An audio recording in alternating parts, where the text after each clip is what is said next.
감사합니다. 날씨가 굉장히 무덥습니다. 우리 어르신들 특별히 밖에 나가실 때 시간을 좀 잘 조절하셔서 이게 뜨거운 햇빛 받지 않도록 하셨으면 좋겠습니다. 우리에게 여러 가지 인생의 짐이 있죠. 여기 보면은 굉장히 위태하지 않겠습니까? 언제 쓰러질 것 같은 그런 인생의 짐처럼.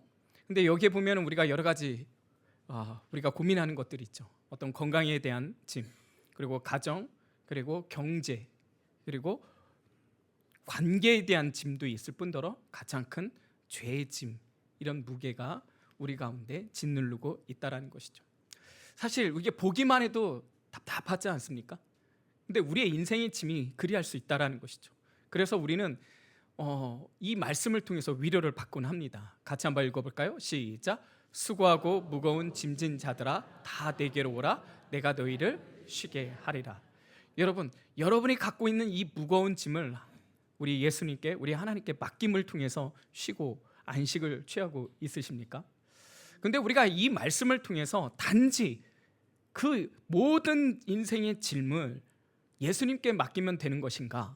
사실은 우리가 그 부분에 대해서 좀 더 고민할 필요가 있다는 것입니다. 왜냐하면 오늘 말씀은 이렇게 말씀하고 있거든요. 같이 한번 또 읽어볼까요? 시작. 너희가 짐을 서로 지라. 그리하여 그리스도의 법을 성취하라. 너희가 짐을 서로 지라. 여러분, 우리가 하나님 앞에 우리 예수님께 맡겨야 될 짐도 있지만 우리가 공동체 안에서 함께 지어야 할 짐도 있다고 성경은 말씀하고 있는 것입니다. 특별히 오늘 본문의 말씀에 있어서 좀 앞에 있는 문맥을 좀 살펴볼 필요가 있는데, 이 5장 25절 그 앞절에는 어떤 내용이 나오냐면 성령의 9가지 열매에 대해서 기록하고 있습니다. 이 성령의 9가지 열매의 특징은 무엇이냐면 관계를 통해서 얻어지는 열매라는 것입니다. 하나님과 나와의 관계, 성령님과 나와의 관계, 예수님과 나와의 관계 속에서 저절로 맺혀지는 것이 9가지 성령의 열매라는 것입니다. 분명한 사실은 뭐냐면 그 관계 속에서만 들어가게 되면, 내가 예수 안에 들어가게 되면 맺혀지는 것이, 저절로 맺혀지는 것이 무엇이다? 성령의 9가지 열매라는 거예요. 그러면 이 성령의 9가지 열매, 그것을 통해서 제가 얻었다고 칩시다. 그러면 그것을 통해서 내가 그냥 내 삶 속에서 풍성히 누리기를 원하는 것인가? 그렇지 않다라는 거예요. 내가 이 성령의 열매를 통해서 또한 하나님께서 계획하신 것은 무엇입니까? 바로 그 다음에 연결되는 것이죠. 바로 우리가 살펴보고자 했던 서로 짐을 지라. 다시 말하면 이 공동체의 관계 속에서 어떻게 해요? 성령의 열매를 통해서 더욱더 공고히 할 뿐만 아니라 그 관계 속에서 그 공동체를 세우는데 또 다른 목적이 있다라고 성경은 말씀하고 있다는 것입니다. 그래서 25절에는 이렇게 시작합니다. 만일 우리가 성령으로 살면 또한 성령을 행할지니, 좀 말이 좀 애매해요. 그래서 이것에 대해서 공동번역을 찾아봤더니 이렇게 설명되어 있습니다. 성령께서 우리에게 생명을 주셨으니 우리는 성령의 지도를 따라 살아가야 합니다. 다시 말하면 우리는 성령의 열매를 통해서 또한 우리의 삶 속에서 성령을 어떻게 해요? 그 지도에 따라서 살아가는 존재라는 거예요. 여기서 우리가 알아야 될 것은 무엇이냐면 바로 이 모습 속에서 우리의 정체성이 드러나게 된다라는 것입니다. 이게 참 중요하다라는 거예요. 우리의 정체성을 아는 게 중요하다라는 거예요. 자, 다음 말씀을 통해서 왜 정체성이 중요한지에 대해서 좀 더 살펴보고자 합니다. 자, 26절은 그러면서 이렇게 기록합니다. 헛된 영광을 구하여 서로 노엽게 하거나 서로 투기하지 말지니. 사실 갑자기 이 문장이 나오면 좀 왜 갑자기 엉뚱하게 이 말씀이 나오지? 라고 생각할 수 있다는 것이죠. 여러분, 일단 헛된 영광이라는 것은 무엇입니까? 내가 무엇을 이루기 위해서 열심히 했는데 남아있는 건 뭐예요? Nothing, 아무것도 없다라는 거예요. 빈 껍데기밖에 없다라는 것이요. 그게 헛된 영광이죠. 우리가 그 헛된 영광을 대표적으로 이야기하는 게 무엇이 있을까요? 권력이라든가 명예라든가 인기 같은 걸 말하죠. 그래서 이것에 대해서 현대어 성경은 이렇게 이야기하는 것입니다. 자, 제가 읽어드릴게요. 그렇게 하면 명예와 인기를 얻고자 질투하거나 악한 감정을 가진 일은 없을 것입니다. 헛된 영광, 즉 명예와 인기를 쫓는 그런 삶을 말하는 것이죠. 사실 우리는요, 본능적으로 이 명예를 좋아합니다. 인기를 좋아합니다. 더불어서 권력을 좋아합니다. 재력을 좋아하게 됩니다. 그러다 보니까 우리가 이것을 따라가는 목마름의 상태가 되어버린다는 것이죠.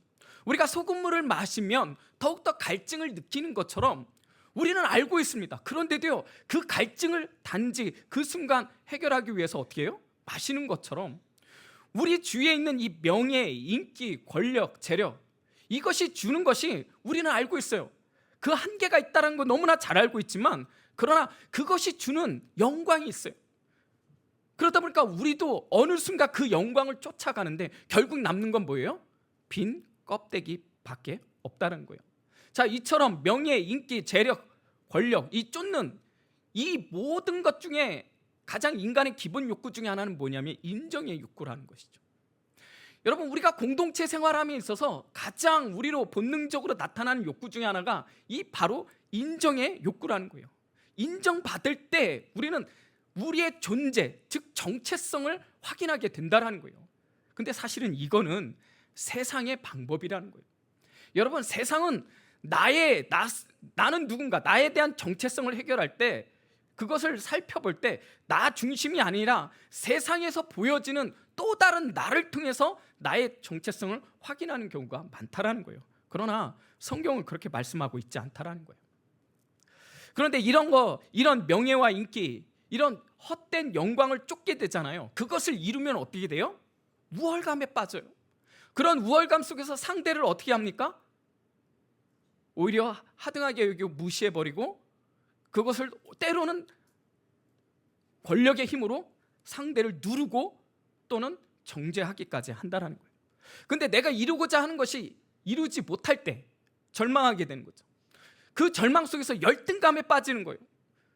그래서 나는 아무것도 할 수 없어, 나는 안 되나 봐, 이렇게 자기 스스로를 자학하게 되는 것이라는 거예요. 근데 여러분, 바로 이것이 잘못된 영광인데, 바로 이것 때문에 우리의 정체성을 분명히 아는 것이 너무나 중요하다라는 것입니다. 자, 이 부분에 대해서 오늘 이 본문의 말씀에 대해서 존 스토트가 이렇게 자세하게 잘 설명하고 있는 것이 있습니다. 제가 한번 읽어드릴게요.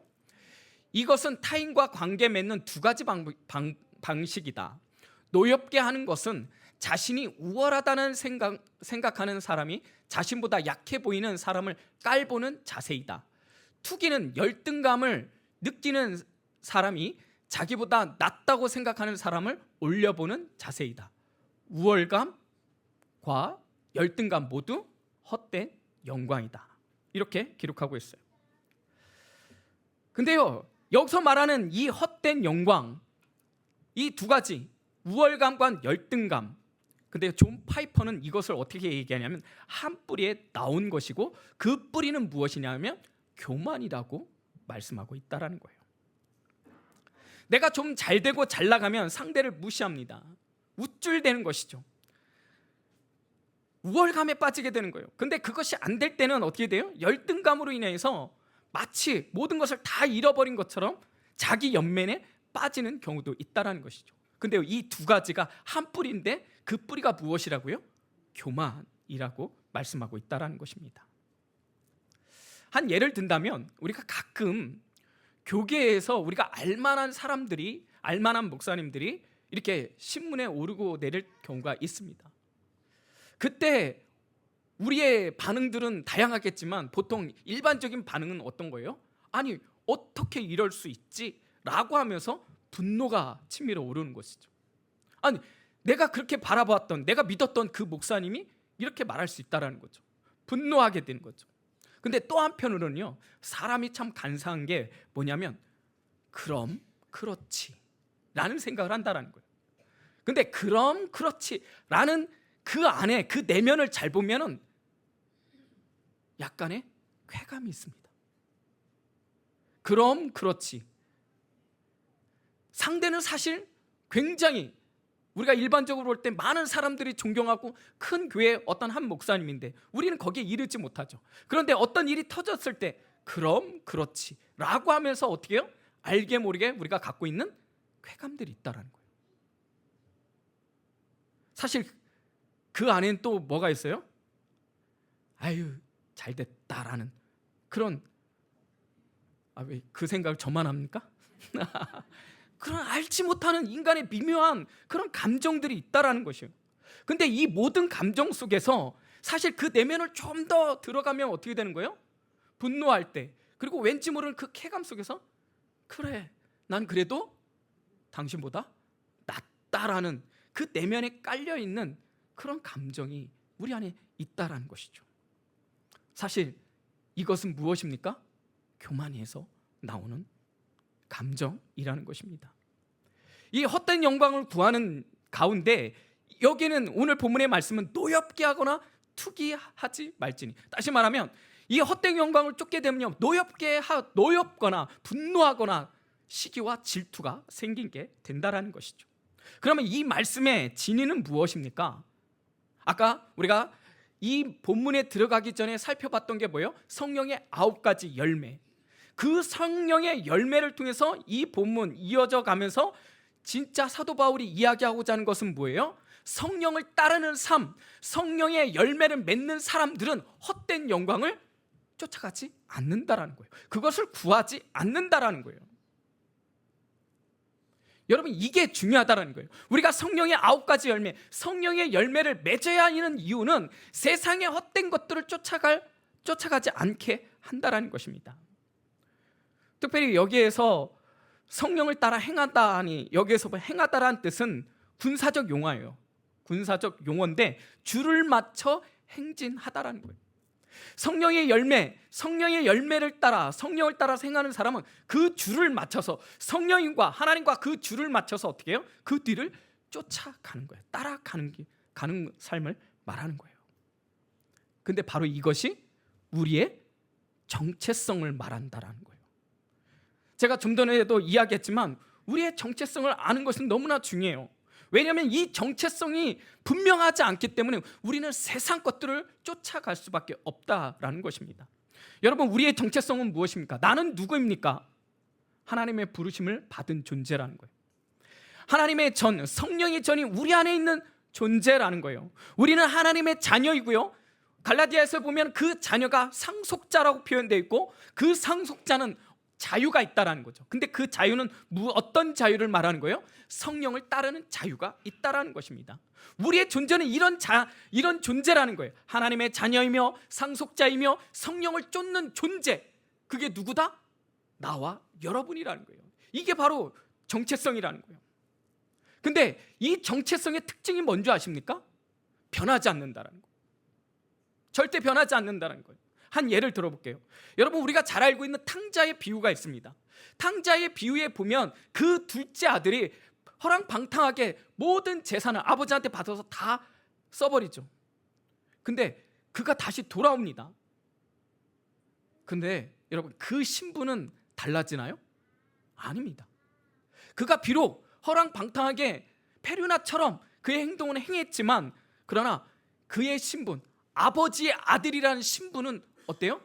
절대 변하지 않는 것처럼 여러분, 우리의 존재가 그리하다라는 거예요. 하나님의 부르심, 성령의 다스리심, 하나님의 자녀, 하나님의 상속자, 성령의 인도하심을 받는 우리가 그 정체성을 갖게 되는데, 이것은 절대 변하지 않는다라는 거예요.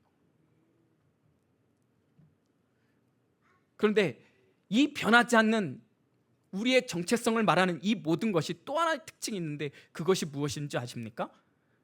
은혜로 우리에게 주어진다라는 거예요. 사랑하는 여러분, 하나님의 부르심을 받았습니까? 그것이 하나님의 은혜인 거죠. 우리가 하나님의 자녀가 될 수 있다라는 거, 하나님의 은혜인 거죠. 하나님의 자녀이면 상속자이다. 그 상속자, 하늘의 기업을 받는 우리, 어떻게 감히 우리가 하늘의 상급을 받을 수 있고 그 기업을 이어받을 수 있겠습니까? 은혜 때문인 거죠. 성령의 인도하심을 받는다라는 거, 여러분 잘 살펴보면 우리 안에 성령이 내주하신다? 굉장히 놀라운 사건이죠. 그 하나님의 인도하심을 받는 우리가 하나님의 은혜를 입은 자라는 거예요. 그렇다면 우리가 우리의 정체성에서 또 한 가지 깨달을 수 있는 건 뭐냐면, 우리는 겸손할 수밖에 없다는 것입니다. 그래서 우리는 그 겸손 속에서 하나님의 인도하심을 받아야지만, 하나님의 은혜를 받아야지만 오늘 하루를 살아갈 수 있다라는 그런 우리의 존재를 다시 한번 재확인해야 한다는 것이죠. 사랑하는 여러분, 성령을 따라 헛된 영광을 구하지 아니하는 저와 여러분이 되시기를 주님의 이름으로 축복합니다. 우리가 이것에 대한 정체성이 분명하지 않으면 어떻게 되는 거예요? 우리의 정체성이 흔들리는 거예요. 세상 것들 쫓아가게 되는 거예요. 세상에서 무너지게 되는 거예요. 그렇지 말라고 말씀하고 있는 거예요. 그렇다면 진짜 성령의 사람은 누구이냐? 다시 말하지만 헛된 영광을 쫓는 것이 아니라 하나님의 말씀대로 성령을 쫓아 살아가는 자가 하나님의 사람인 줄 여러분 믿으시기를 주님의 이름으로 축복합니다. 우리가 이것을 분명하지 않으면 우리는 늘 비교 속에서 살아가게 되는 거예요. 여러분, 세상의 정체성을 어떻게 얘기하냐면 보여지는 나를 통해서 자신의 정체성을 확인하는 경우가 많거든요. 근데 그 세상의 정체성 방향으로 가게 되면 우리는 늘 비교의식 속에서 살 수밖에 없는 거예요. 그래서 우리가 인정을 받을 때 우리는 좋은 존재, 내가 그나마 괜찮은 존재라고 생각한다는 거예요. 그런데 내가 누군가보다 못하는 그 순간 어떻게 되는 거예요? 우리는 루저의 삶을 살게 되는 거죠. 나는 이거밖에 안 돼. 여러분, 그 순간 어떤 거예요? 우리의 삶이 불행해질 수밖에 없는 거죠. 사실 비교한다라는 거 여러분 잘 생각해 보시면 우리의 삶 속에서 작든 크든 비교하는 삶을 살아가는 모습이 우리 안에 굉장히 많이 있습니다. 우리 자녀들에게도 마찬가지고요. 우리가 세상에 볼 때도 내가 가진 것과 그리고 갖지 못한 것들에 대한 비교, 어떤 외모도 마찬가지인 것이죠. 근데 그렇게 비교하면 비교할수록 어때요? 우리의 정체성은 무너지는 거예요. 우리는 약해지는 거예요.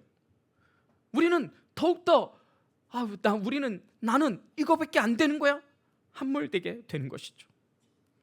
오늘 사도 바울은 그렇게 하지 말라는 거예요. 우리가 세상의 인정의 욕구에 메말라 하지 말라는 것입니다. 그래서 팀 켈러는 이렇게 말합니다. 그 사람이 나를 어떻게 생각하는지는 이제는 더 이상 중요하지 않습니다. 그 사람의 인정이 아니라 그리스도의 인정이 나의 의와 나의 정체성이요 나의 의미입니다. 너무나 중요한 말씀이죠.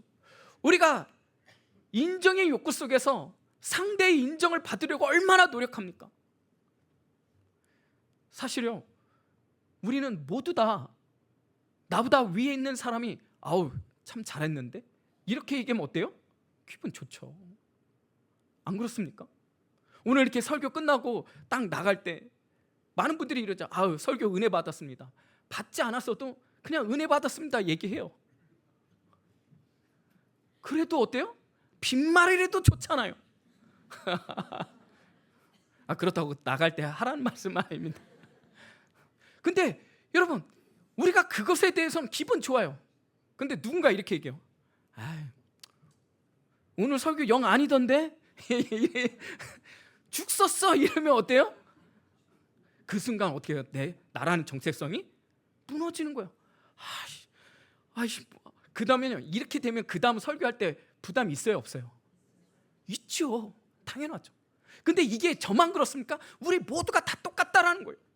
근데 오늘 사도 바울은 이야기하는 거예요. 팀 켈러는 이야기하는 거예요. 거기에 좌지우지 흔들리지 말라. 중요한 것은 뭐예요? 하나님 앞에 인정받으라는 거예요. 여러분, 제가 죽쓰고 설교를 하고 나가면 우리 하나님은 뭐라고 얘기했어요? 뭐라고 말씀하시겠어요? 수고했어. 잘했어. 넘버원. 우리 하나님은 그렇게 바라보신다는 거예요. 여러분, 이게 중요하다는 거예요. 여러분, 우리의 삶 속에서 이걸 찾아야 되는 거예요. 내가 누군가에 의해서, 남편에 의해서, 어떤 상사에 의해서, 어떤 누군가를 위해서 그 인정을 받는 것이 물론 때로는 필요하지 않다는 건 아니에요. 근데 그것에 대해서 나의 정체성마저 흔들릴 정도 돼서는 안 된다는 거예요. 중요한 것은 하나님의 입장에서 너 잘했어. 그러면 끝인 거예요. 거기서 흔들리지 않아야 되는 것이에요.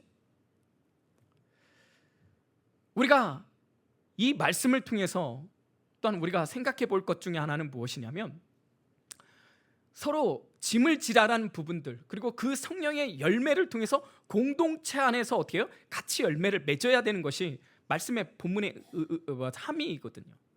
근데 문제는 뭐냐면 많은 사람들이 이 공동체 안에 들어오기를 꺼려 한다라는 거예요. 지금 더더욱 힘들어 한다라는 거예요. 요새 혼밥, 혼술, 혼족 이런 말들이 많지 않습니까? 그런 사람일수록 어떻게 되는 거예요? 혼자 있는 게 편한 거예요. 그러다 보니까 교회 안에 들어와도 어떻게 해요? 혼자 있기를 원해요. 그리고 심지어 저는 봤어요. 나는 교구에도 들어가지 아니하고 전도에도 들어가지 않고 저는 예배만 보겠습니다. 여러분, 이거는 교회를 정말 모르는 거예요. 하나님의 말씀을 정말 모르는 거예요. 미안하지만 그런 사람 친구 건강한 신앙생활 할 수가 없습니다. 여러분, 이거를 정확하게 아셔야 돼요. 오늘 본문이 그렇다면 서로 짐을 지라 이 말씀이 나올 수가 없겠죠. 그러면 성령의 열매가 개인의 열매로 멈출 수밖에 없는 거겠죠. 그렇지 않다라는 거예요. 여기에 포커스가 있는 거예요. 우리는 공동체 안에서 서로 짐을 져야 될 우리의 의무가 있다라는 거예요. 공동체 안에서 있어야 될 일들이 있다라는 것이에요. 그래서 오늘 본문에서 서로 짐을 지라라고 얘기하면서 왜요? 그리스도의 법을 성취라는 말씀도 같이 있는 이유 중에 하나가 무엇입니까? 이것이 하나님의 사랑의 완성이 되기 때문인가라는 거예요. 다시 한번 오늘 본문의 말씀에서 짐을 서로 지라라고 이야기할 때 우리가 좀 더 생각할 부분들이 있다라는 거예요. 자, 한번 여러분 제가 질문을 던져볼게요. 서로 짐을 지라, 너희가 짐을 서로 지라, 이렇게 얘기했을 때 처음에 와닿는 건 뭐예요? 아, 내가 공동체 안에서 내가 지어야 될 짐이 있구나, 이 생각이 제일 먼저 들게 되는 것이죠. 맞습니다. 틀리지 않아요. 우리가 공동체 안에서 함께 지어져 가야 될, 짊어지게 될 그런 짐이 우리 안에 있다라는 거예요. 저는 개인적으로 이 말씀을 참 좋아해요. 그래서 제 메일을, 요새는 메일을 거의 안 하는데 메일에 이 문구를 항상 같이 보냅니다. 그게 뭐냐면 이거예요. 사랑을 줄 수 없을 만큼 가난한 자도 없고 사랑을 받을 수 없을 만큼 부유한 자도 없다. 사실 이 말씀을 누가 썼는지 정확한 기록은 없지만 참 좋은 말씀이죠. 너무나 정확한 말씀이죠. 사랑을 줄 수 없을 만큼 가난한 자도 없고 사랑을 받을 수 없을 만큼 부유한 자도 없다. 여러분, 그 사랑이 크든 작든 우리는 사랑의 실천 속에서, 사랑의 관계 속에서 살아야 된다는 것을 잘 묘사하고 있는 말씀이 아닌가 싶습니다. 우리는 사랑의 공동체예요. 우리는 사랑하며 살아가는 공동체예요. 이번에 그 삼계탕 데이를 했지 않습니까? 사실 삼계탕 데이를 준비하면서 이번에는 좀 양을 좀 줄였습니다. 왜냐하면 저장할 공간도 약하고 좀 현실적으로 좀 어려운 부분이 있어서 작년에 430마리 이렇게 했는데 올해는 이 지역을 좀 반으로 나눴어요. 그래서 제가 계획하기로는 150명을 기준으로 했어요. 30명은 걷기 불편한 독거노인들이 있거든요. 그분들을 이렇게 나눠주는, 30마리는 나눠드리고, 그리고 120명을 주변에 있는 경로당에게 연락을 해서 그분들을 섬기는 계획을 세웠던 거죠. 그래서 150마리를 준비를 했고, 그 다음에 우리 교인, 봉사자들과 우리 평대 더불어서 우리 어르신들 대상으로 100마리를 잡았습니다. 그래서 총 250마리를 준비했죠. 근데 김양신 권사님이 혹시 모르니까 거기서 플러스 20마리를 더 했던 거예요. 그럼 총 270마리인 거죠. 계산이 되죠? 예. 근데 270마리인데 문제는 뭐냐면 비가 많이 왔잖아요. 오전에도 목사님이 말씀하셨지만 10시 반이 됐는데 2테이블밖에 없는 거예요. 저는 목사님의 그런 모습을 보면서 제가 얼마나 가슴 쫄였는지 모르겠습니다. 이거 한 곳으로 모았어야 되는가? 근데 저는 이제 식당 쪽은 불편한 사람들, 그리고 안쪽을 먼저 채우고 그 다음에 이 식당을 채우려고 이렇게 계획을 세웠는데 문제는 사람이 안 오는 거예요. 어르신들이 안 오는 거예요. 그러면서 속으로 남는 것은 다 배달해야 되나? 그런 생각을 좀 하고 있었어요. 근데 비가 거세게 오는데 참 감사한 건 뭐냐면 어르신들이 우산 쓰고 오시는 거예요.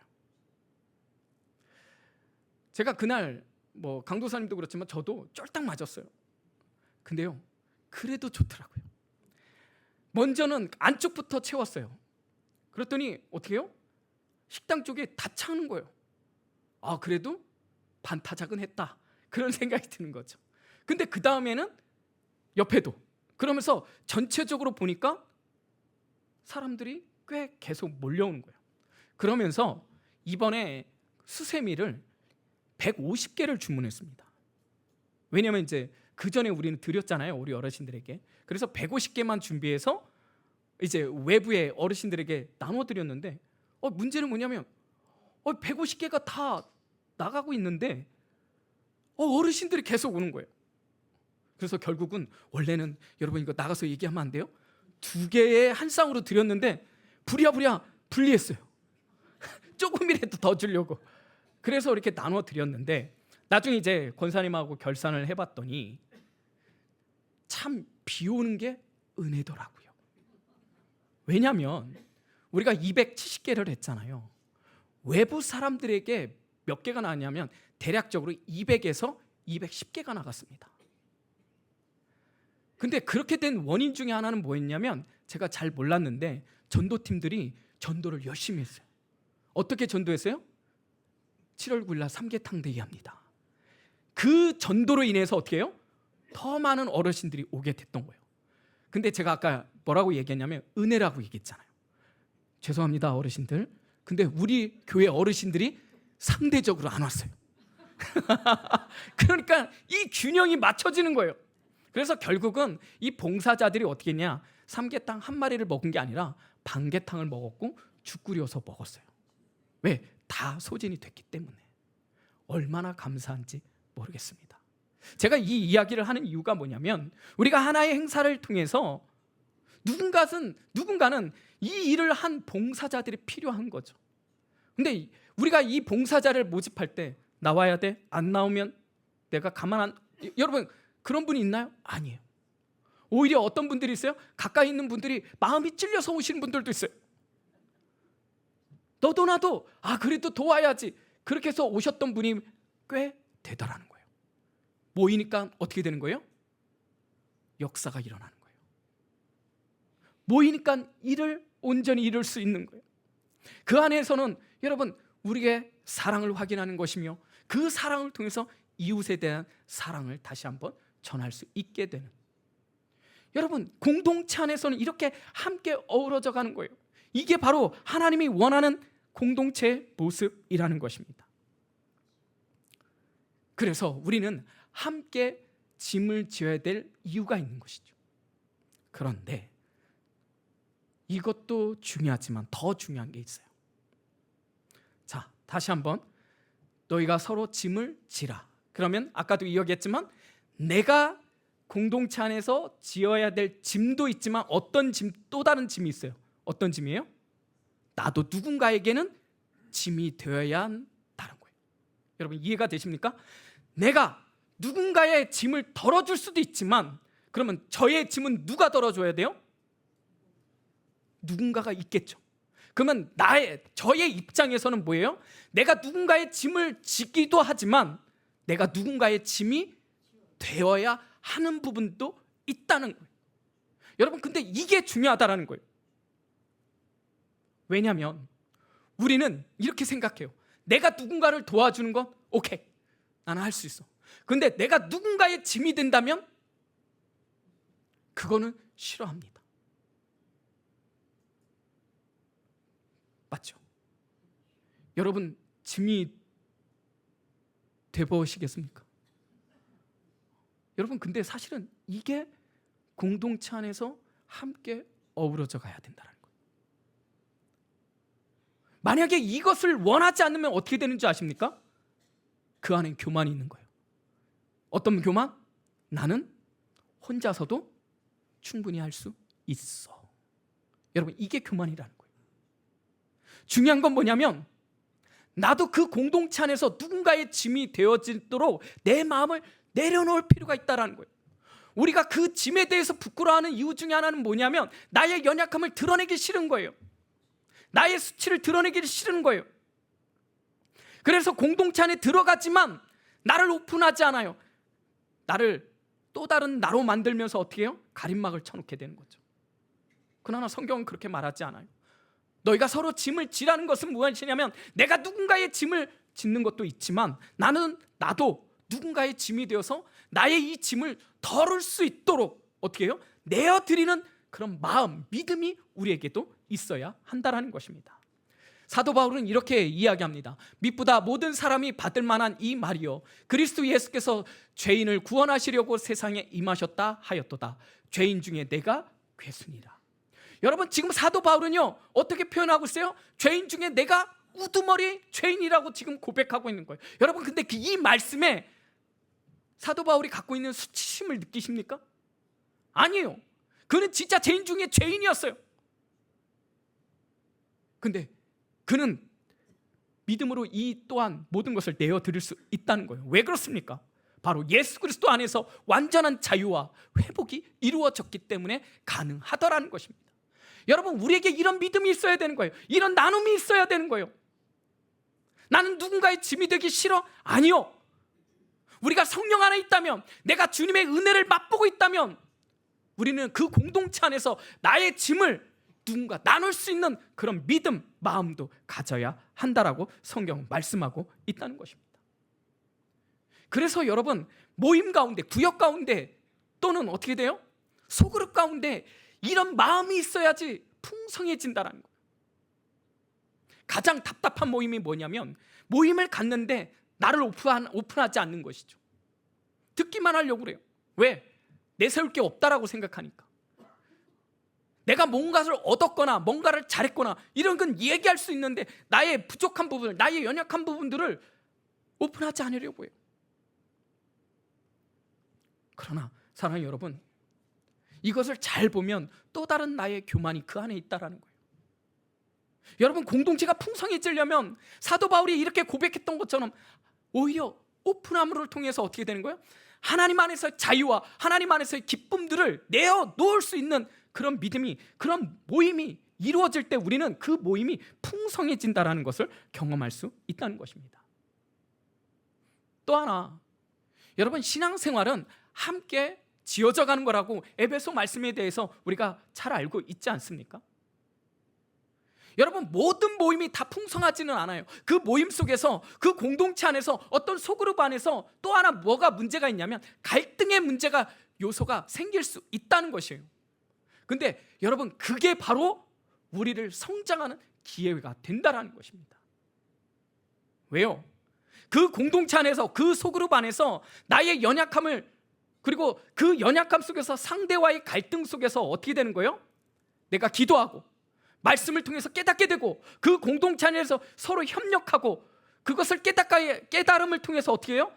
아, 이것이 아닌구나, 이것을 알아감을 통해서 내가 어떻게 되는 거예요? 성장해 가는 나의 모습을 그 그룹 안에서, 소그룹 안에서, 공동체 안에서, 구역 안에서 발견하게 된다는 거예요.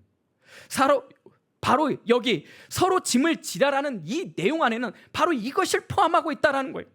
내가 누군가의 짐을 덜어줄 수도 있지만, 누군가의 짐이 될 수도 있지만, 그러나 그 갈등 속에서도 우리는 어떻게 되는 거예요? 나를 내어줌을 통해서, 십자가를 통해서, 사랑을 통해서 서로가 확인하면서 내가 성장하는 기회로 삼을 수 있다는 것입니다. 우리가 공동체 안에서 굉장히 애쓸 수도 있습니다. 분투할 수도 있습니다. 그리고 때로는 공동체 안에서 낙심할 수도 있어요. 상처받기도 할 수도 있어요. 그러나 그럼에도 불구하고 우리가 말씀 안에 있다면, 성령을 쫓아 행하게 된다면 우리에게 어떤 믿음이 있어요? 우리 안에 긍휼과 사랑을 통해서 이 공동체를, 특별히 이 교회를 세우는 그 일에 서로 협력하고, 서로가 정직하게 고백함을 통해서 서로 위로하고 격려하고 기도함을 통해서 서로를 위해 성장하는 기회로 삼을 수 있어야 한다는 것입니다. 바로 서로 짐을 지라라는 그 내용이 여기에 포함되어 있다는 것입니다. 이 말씀을 통해서 이어지는 것이 바로 1절 말씀에 이렇게 말씀하고 있습니다. 자, 말씀 한번 읽어볼까요? 시작. 형제들아,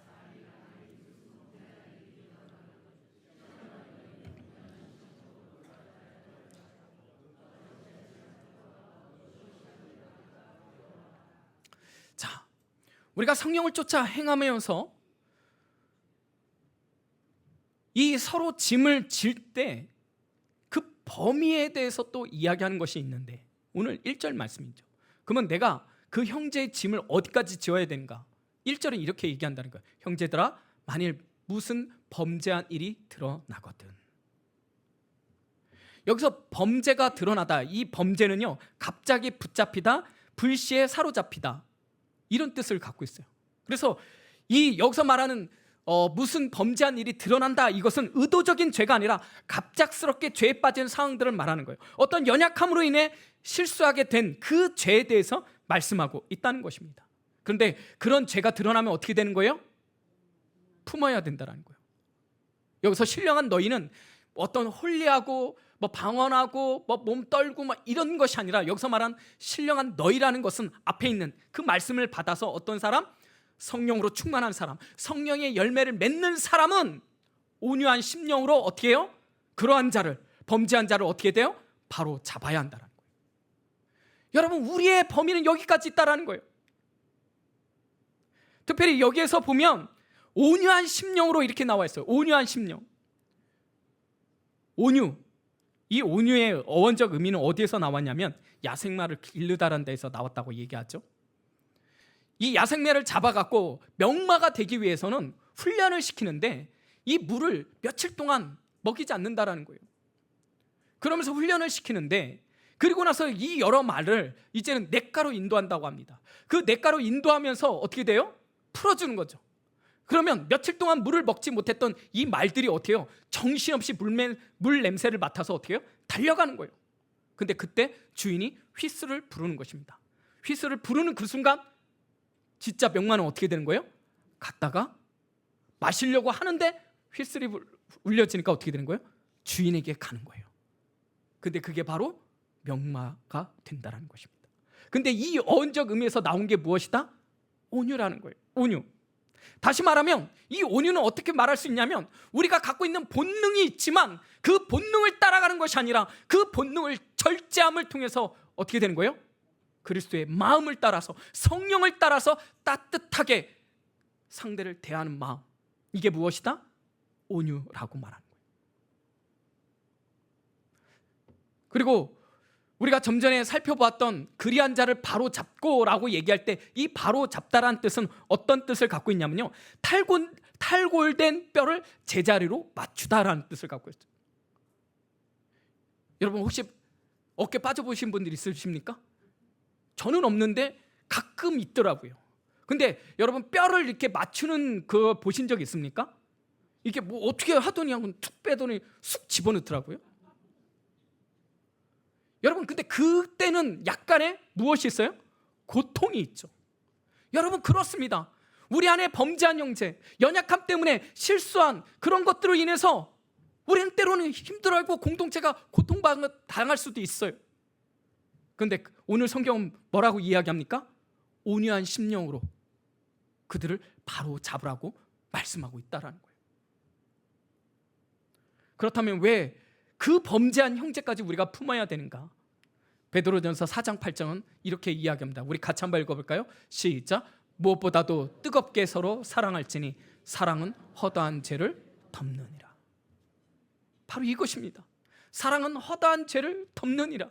우리가 공동체 안에서 그를 품어주고 그를 위하여서 사랑하고 그를 위해서 기도하고, 그런 공동체, 성숙한 공동체를 통해서 그 형제는 어떻게 되는 거예요? 자신의 죄를 고백하게 되고 그 죄에서 돌이킬 수 있으며, 그 사랑 가운데 어떻게 되는 거예요? 그 사람은 점점 자라가게 된다라는 것입니다. 저는 우리 한가람 공동체가, 우리 한가람 교회가 이런 공동체가 되기를 주님의 이름으로 축복합니다. 서로 짐을 지라. 여러분, 기꺼이 내어드릴 수 있는 그런 짐을 우리가 함께 지었으면 좋겠습니다. 그리고 그 짐을 나도 있기 때문에 내어드릴 수 있는 그런 믿음 가운데 우리 공동체를 세워가면 좋겠습니다. 한 가지만 더 하고 마칠게요. 5절 말씀에 이렇게 기록되고 있어요. 자, 같이 한번 읽어봐요. 시작. 각각 자기의 짐을 질 것이라. 자, 앞에는 짐을 나누라고 얘기했잖아요. 같이 지라고 얘기했잖아요. 근데 여기는 또 짐을 각자 지라고 얘기하잖아요. 근데요, 한글은 똑같지만 단어가 달라요. 앞에 있는 2절에 있는 짐은 어떤 짐이에요? 굉장히 무거운 짐, 압도적인 무게로 들을 수 없는 그런 짐을 말하는 거예요. 근데 반면에 5절에 있는 이 짐은 뭐예요? 그냥 간단하게 들을 수 있는 짐, 배낭 같은 짐을 말하는 거예요. 다시 말하면 우리가 지어야 될 짐도 있다는 것입니다. 이거는 누군가가 지어야 될 짐이 아니라 내가 마땅히 지어야 될 짐이 있다는 거예요. 무엇입니까? 십자가죠. 내가 지어야 될 십자가가 있다는 거예요. 말씀을 정리합니다. 내가 지을 십자가, 그 짐도 있지만 내가 공동체 안에서 지어야 될 짐도 있다는 거. 그리고 그 공동체 안에서 나의 짐도 누군가에게 내어줄 수 있는 그런 믿음의 공동체를 세워 나갈 때, 오늘 본문은 그리한 자를 성령에 충만한 사람이라고 이야기하고 성령을 따르는 자와 그러한 삶을 살 수 있다고 말하는 것입니다. 너희가 서로 짐을 지라. 그것을 통해서 우리가 함께 이루어야 될 것은 무엇입니까? 그리스도의 법을 성취하는 것. 여러분, 그런 성취가 우리 한가람 교회 안에서, 우리 공동체 안에서, 우리 구역 안에서, 우리 소그룹 안에서 이루어지기를 주님의 이름으로 축복합니다. 기도하겠습니다.